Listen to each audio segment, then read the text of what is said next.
¿Te has fijado alguna vez en aquellas fotografías amarillentas de finales del siglo XIX en las que funcionarios con uniformes posan frente a un fondo dorado con la expresión de quien no termina de comprender lo que sostiene entre las manos?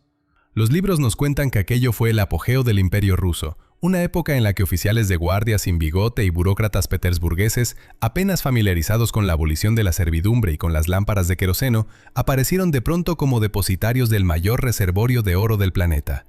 Se repite que ocupaban el primer lugar mundial, por encima de Gran Bretaña, Francia y Alemania juntas, una afirmación que muchos aceptan sin preguntar de dónde provenía realmente aquel metal. La costumbre institucional y escolar ha ido apartando esa pregunta de la curiosidad pública, como si fuera mejor no removerla. Centremos el relato en un episodio concreto. Noviembre de 1919, la estación de mercancías de la ruta transiberiana en la ciudad de Omsk. En medio de vías heladas, de cosacos armados y de miles de cajas de madera marcadas con sellos imperiales, se encontraba un hombre a quien acababan de entregar el control sobre 505 toneladas de oro puro, según la relación oficial. Ese oro, documentado como remanente del tesoro de la Rusia imperial que había sobrevivido a la revolución, al Tratado de Brest-Litovsk y al derrocamiento bolchevique, fue recibido por el almirante Alejandro Vasilievich Kolchak en su calidad de gobernante supremo de Rusia. Lo tomó, firmó el inventario y puso los sellos. A partir de ese acto arranca una de las historias menos explicitadas de la crónica financiera mundial.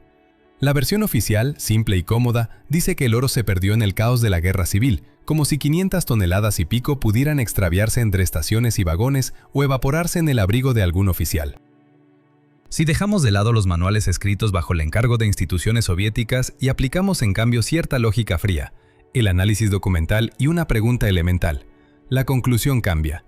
El oro no se desvanece por voluntad propia. El oro no se quema ni se evapora. Si desapareció, alguien sabía exactamente a dónde iba. Los libros de cuentas del Banco Estatal del Imperio Ruso consignan para el año 1914 un respaldo de oro oficialmente documentado de 1.337 toneladas, la mayor cifra entre las naciones de entonces, según las actas ministeriales, los registros bancarios internacionales y las comunicaciones de diplomáticos extranjeros que no ocultaban su asombro. Resultaba incomprensible que un estado con 80% de su población campesina, con un tercio de sus carreteras sin pavimentar y con una industria apenas emergente, atesorara semejante volumen metálico. La respuesta formal, repetida hasta la saciedad, era igualmente sencilla. La riqueza provenía de las minas de los Urales y de Siberia. Pero la aritmética contradice esa versión cuando se revisan los informes del Departamento Minero. La extracción media anual de oro en el imperio durante el siglo XIX oscilaba entre 35 y 40 toneladas. Incluso tomando la cifra más alta y suponiendo que no se gastó ni un gramo, hacer un fondo de 1.337 toneladas exigía más de 33 años de producción continua. Y la Rusia imperial no era una nación que acumulase, era una nación que gastaba. Guerra de Crimea, guerra ruso-japonesa, la construcción del ferrocarril transiberiano con su billonario coste para las arcas públicas, el mantenimiento de un ejército de 1 millón de bayonetas, la corte imperial con miles de cortesanos y los constantes préstamos extranjeros. Frente a ese gasto permanente, la matemática no cuadra, se desmorona. En los archivos del Ministerio de Hacienda existen, empero, registros de otra naturaleza fechados entre 1840 y 1880, entradas de oro no procedente de yacimientos, sino remitido desde depósitos estatales, sin indicación de qué se había guardado allí antes ni durante cuánto tiempo. Ese tipo de anotaciones aparece con regularidad, y la historia oficial las evita con discreción desde hace más de siglo y medio. Volvamos a Kazán, agosto de 1918. Tropas del cuerpo checoslovaco, junto con oficiales blancos, ocuparon la ciudad, y en los sótanos de la sucursal local del Banco Estatal hallaron lo que más tarde sería considerado el gran hallazgo financiero de la guerra civil: oro, plata y objetos de valor cuyo total, según los documentos soviéticos y los protocolos de la Checa, representaba más de la mitad del respaldo aurífero prebélico del país. La reacción del gobierno soviético fue de pánico, una reacción que por sí sola resulta significativa. Lenin telegrafió personalmente a los comandantes del Frente Oriental y la pérdida de Kazán fue calificada de catástrofe. No se trataba del valor estratégico de la ciudad o de la vía férrea hacia los Urales, sino del metal guardado en los sótanos. La pregunta se impone: ¿por qué los bolcheviques, quienes proclamaban la supresión de la propiedad burguesa y abandonaban el patrón oro, reaccionaron con tal nerviosismo ante la pérdida de lingotes que, según su propia ideología, representaban un vestigio del capitalismo? La respuesta probable que deducen los historiadores es que comprendían mucho mejor que admitieron el origen y el valor real de aquel oro. No era solo un medio de intercambio, sino un instrumento de poder y control sobre la realidad económica. El oro de Kazán fue cargado en trenes, enviado a Omsk y transferido a Kolchak. Se contó, se inventarió y se selló. A partir de esa documentación se inicia la trama de desaparición que la narrativa académica convencional reduce a una palabra: caos. En noviembre de 1919, Kolchak retrocede en todo el frente. El Ejército Rojo presiona desde el oeste y grupos partisanos cortan vías desde el norte. Las retaguardias se desintegran. En esas circunstancias, organizan un convoy especial rotulado con letras, compuesto por 40 vagones con paredes dobles y cerraduras reforzadas, custodiado por alrededor de 500 soldados japoneses y aproximadamente 800 efectivos del cuerpo checoslovaco. Fíjese en esto: tropas extranjeras custodiando oro ruso en territorio ruso, mientras oficiales y soldados locales caían en la lucha a decenas de kilómetros. La explicación oficial habla de que los aliados eran supuestamente más fiables en un contexto de descomposición del ejército. La realidad es que aliados llevan bandera, mando e intereses distintos. A medida que el tren avanzaba por el Transiberiano hacia el este, se produjo una detención en la estación de Nizhneudinsk que los historiadores describen con urbanidad como una parada por negociaciones. Allí el mando checoslovaco bloqueó la locomotora y Kolchak quedó prácticamente arrestado en su coche de estado, rodeado por soldados extranjeros que, en teoría, eran sus aliados.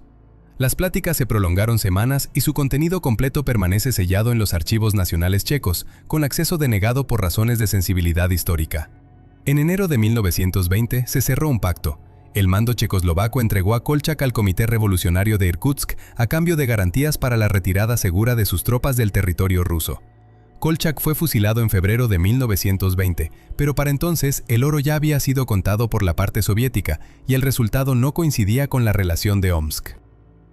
Los actos de recepción del Comisariado del Pueblo de Finanzas registran la entrada de 317 toneladas y media de oro, mientras que Kolchak había firmado por 505 toneladas.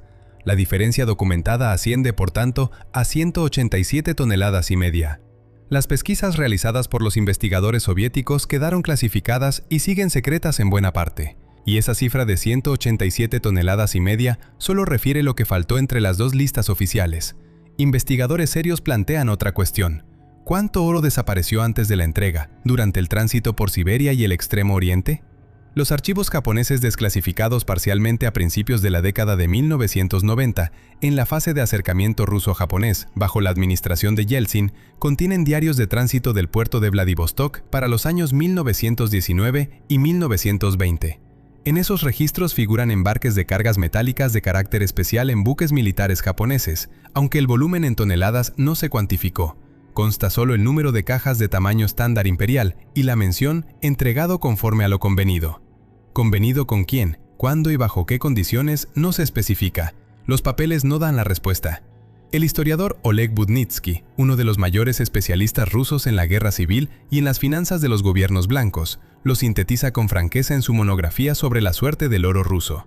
Afirma que el destino exacto de una parte significativa del tesoro no puede verificarse de manera concluyente con las fuentes disponibles, que es la forma académica de decir no sabemos dónde fue, aunque alguien sí lo sabe. Las solicitudes oficiales rusas sobre los fletes consignados en los diarios de Vladivostok encontraron siempre la misma respuesta por parte japonesa: los documentos están en estudio, frase que se repite desde hace más de 30 años. Pero la historia del oro de Kolchak es apenas la capa más visible de una incógnita más vasta.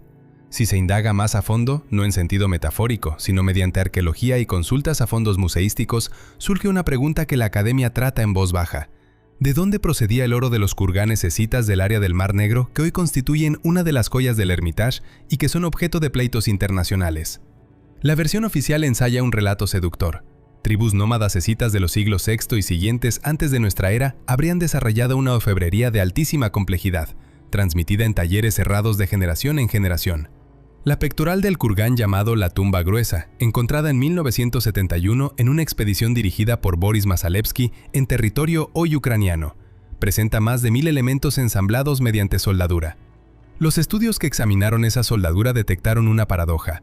El grosor de las uniones es fracción de milímetro y mantiene una uniformidad extraordinaria a lo largo de toda la pieza. Para obtener ese resultado, había que controlar la temperatura con una precisión de pocos grados. algo que la arqueología oficial no atribuye al instrumental del mundo nómada de la estepa de la época. Los análisis metalúrgicos posteriores indicaron una pureza de oro que excede lo que podían lograr las técnicas de refinado antiguas conocidas. La explicación corriente recurre al talento de los artesanos escitas, pero talento es un término amplio, tecnología es otra cosa. La diferencia entre ambos conceptos suele pasarse por alto intencionadamente. El Museo del Hermitage es una de las grandes colecciones del mundo. En su exposición abierta exhibe alrededor de 3 millones de piezas y, según datos oficiales, en los depósitos cerrados guarda otras 3 millones de unidades. En otras palabras, aproximadamente la mitad del acervo nacional permanecía fuera del acceso público. Esa circunstancia exige explicación, porque no resulta corriente que una porción tan vasta del patrimonio no esté disponible para estudio. Uno de los episodios reveladores tuvo lugar en 2014, durante la crisis política relacionada con Crimea, cuando el Museo Allard Pearson de Ámsterdam recibió temporalmente colecciones escitas del Hermitage y de varios museos de Crimea para una exposición, y luego se negó a devolver algunas piezas hasta que un tribunal internacional determinara si el propietario legítimo era Rusia o Ucrania. En la documentación de inventario intercambiada durante el litigio, varias piezas aparecían con la procedencia consignada en una sola palabra: desconocida. No figura el kurgán, ni la campaña de excavación, ni la fecha ni el responsable de la expedición. El objeto existe, forma parte de una colección estatal, pero su origen no está documentado. Ni el tribunal ni la prensa que cubrió el caso prestaron demasiada atención a este detalle. Si se leen las libretas del Ministerio de Hacienda Imperial como si fueran un relato policial, surge un patrón difícil de explicar por puro azar. A lo largo del siglo XIX, desde el reinado de Nicolás I hasta el de Alejandro II, las actas administrativas registran con notable frecuencia hallazgos de objetos de metal en espacios sellados abiertos durante obras o restauraciones. Aparecen anotaciones textuales del tipo: el recinto fue abierto por obras, hallados objetos metálicos, técnica de fabricación no identificada, origen no establecido, entregado a depósito estatal. Estos asientos no son meras curiosidades aisladas. Están dispersos en decenas de fondos del Archivo Histórico Estatal de la Federación Rusa, casamatas petersburguesas, sótanos del Kremlin de Moscú durante las reconstrucciones de la época de Nicolás I, sucursales provinciales del Banco Estatal en la cuenca del Volga, sótanos fortificados de Kazán. En todos los casos el patrón se repite: cámara tapiada, objetos de procedencia ignorada, técnica de manufactura no reconocible por artesanos locales, y luego una línea administrativa que anota: transferido por orden, sin especificar la autoridad que dictó la orden. El mismo tipo de anotación aparece con regularidad en archivos palaciegos europeos, como si alguien encontrase sistemáticamente objetos extraños y los clasificara con la misma fórmula. Existe una disciplina científica, la geoquímica de trazas, que permite identificar el origen geográfico de un metal mediante el análisis de impurezas. Cada yacimiento aurífero imprime en el metal una firma química, relaciones particulares entre plata, cobre, platinoides y ciertos elementos inusuales. Esa firma resiste a la fundición común y persiste como una huella geológica. Para el oro ruso los perfiles están bien estudiados. Los yacimientos de los Urales, los depósitos de la Siberia de Escorrentía, las venas del Altai, cada región tiene su sello. Mas cuando los especialistas compararon las firmas geoquímicas del oro de piezas selectas de la colección escita del Hermitage con los perfiles de conocidos yacimientos euroasiáticos, no hallaron coincidencias. No era ni el oro urálico, ni el siberiano, ni el de Altai, ni el kazajo, que, por proximidad geográfica, podrían haber sido accesibles a poblaciones antiguas. Incluso la hipótesis de procedencia importada desde las rutas mediterráneas o del Próximo Oriente no resolvía la discrepancia. Los perfiles de aquellos yacimientos tampoco encajaban. Los geólogos que han abordado este asunto concluyen lo siguiente con reserva. La fuente del metal en los objetos de categoría superior de la colección escita no pudo ser identificada entre los yacimientos euroasiáticos conocidos. Y aquí aflora una pregunta incómoda. ¿Los Romanov sabían exactamente qué guardaban en sus sótanos y de dónde procedía? Los indicios indirectos, que los historiadores raramente exponen como piezas contiguas, apuntan a una respuesta ambivalente. En muchos casos no. Sergei Yulievich Vite, ministro de Hacienda y luego primer ministro, en sus memorias publicadas poco antes de su muerte en 1915, admite que al examinar por primera vez los inventarios integrales del Banco Estatal, le sorprendió la discrepancia entre las fuentes registradas de ingreso y las cifras finales del Tesoro. Vite escribe que la formación del respaldo debe considerarse como un proceso histórico opaco heredado de administraciones anteriores y advierte que rastrear su génesis exigiría acceso a documentos hoy restringidos. Ese testimonio procede de un hombre que ocupó el cargo de ministro de Hacienda y de primer ministro, y que afirma la existencia de papeles con acceso limitado en el estado que él mismo administró. En la correspondencia entre Alejandro II y su ministro de Hacienda, Iván Vishnegradsky, en Soberano se muestra evasivo ante preguntas sobre partidas concretas de los fondos de reserva, aduciendo que tales rubros fueron consignados en administración especial ya en tiempos del soberano padre, es decir, en la época de Nicolás I. La fórmula se repite en cada eslabón: recibido sin explicación, transmitido sin explicación. Los Románov ejercieron durante 3 siglos la administración de una riqueza cuyo origen completo ninguno de ellos parecía conocer. Varios intentos por reproducir objetos de las colecciones imperiales con técnicas declaradas de la época han fracasado de manera sistemática. A fines de la década de 1970, joyeros soviéticos recibieron el encargo de replicar con precisión una de las piezas de la colección escita para un regalo diplomático. Trabajaron maestros experimentados de la industria joyera de Leningrado con mediciones detalladas, fotografías de alta resolución y radiografías de la estructura metálica. Tras meses de esfuerzo, consignaron en un acta técnica una conclusión categórica: la reproducción exacta de ciertos elementos resultaba imposible con la instrumentación disponible sin distorsionar proporciones. Se hizo una copia con desviaciones consideradas admisibles, pero las diferencias eran perceptibles incluso al ojo no experto. En 1912, artesanos alemanes contratados por la corte del Kaiser Guillermo II intentaron fabricar un espejo idéntico, por tamaño, a los grandes espejos de la Galería de Versalles para el nuevo Palacio Imperial. 5 años de pruebas y múltiples ensayos concluyeron que el mayor tamaño reproducible sin que el vidrio se agrietase al enfriarse era sensiblemente menor que el original, por lo que el encargo no prosperó. En 1978, relojeros suizos intentaron recrear el mecanismo funcional de un reloj antiguo de la colección real para una casa de subastas. 20 maestros, máquinas de control numérico y 2 años de trabajo apenas lograron una precisión de marcha de aproximadamente 5 segundos por día, cuando el original, atribuido al siglo XV, tenía una exactitud de alrededor de 2 segundos por día. El director del proyecto resumió la paradoja con una frase que resulta pertinente: o bien los artesanos de otro tiempo conocían técnicas que apenas empezamos a comprender, o bien el objeto fue manufacturado en una fecha distinta a la que se le atribuye. Mordamos al rastro del oro de Kolchak, que no se limita a los paisajes nevados de Siberia ni termina en la estación de Irkutsk. Su pista se prolonga mucho más al oeste y hacia el ámbito internacional. En 1919, el gobierno de Kolchak realizó operaciones financieras a través de varios bancos occidentales importantes. Una parte del oro fue convertida en divisas y depositada en cuentas en instituciones bancarias norteamericanas y británicas. Documentos parcial o públicamente accesibles como resultado de solicitudes de archivo y de litigios en la década de 1990 confirman estas operaciones. Cuando el gobierno soviético reclamó en la década de 1920 esos fondos en calidad de sucesor legal del Imperio ruso, los bancos occidentales congelaron las cuentas citando la incertidumbre jurídica sobre la legitimidad del reclamante, dado que los Estados Unidos no reconocieron a la Unión Soviética hasta 1933. Para el momento en que el reconocimiento diplomático se consumó y aparentemente desaparecieron los obstáculos legales, muchas cuentas ya habían sido liquidadas mediante procedimientos administrativos nacionales, partidas declaradas bienes abandonados o transmigradas a fondos estatales. ¿Qué sumas exactas, en qué fondos y por qué decisiones concretas fueron absorbidas permanece clasificado en distintos países por diversos fundamentos legales? El resultado fue idéntico. El dinero se disolvió en trámites formales y ninguna institución asumió responsabilidad. No se trata de una teoría conspirativa, sino de un relato documentado sobre cómo estructuras estatales de al menos 3 países cerraron las puertas a activos que no les pertenecían.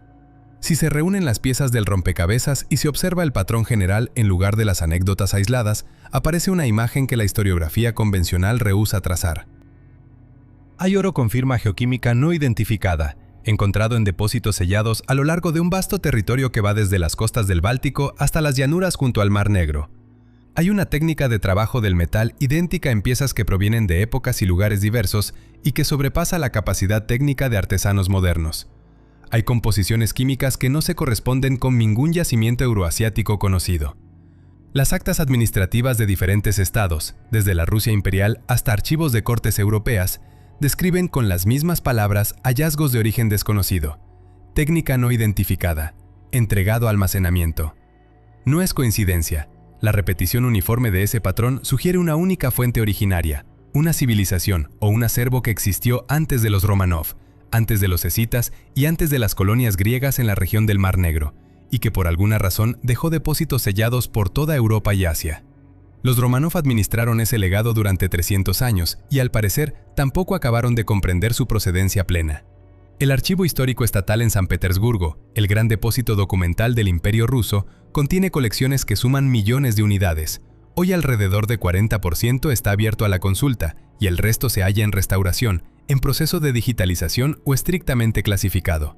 Justamente los fondos que tratan sobre Hacienda, el Departamento de Minas y la Cámara Real, los que concentran la documentación sobre el origen de las reservas auríferas y el contenido de los depósitos estatales, figuran entre los menos accesibles.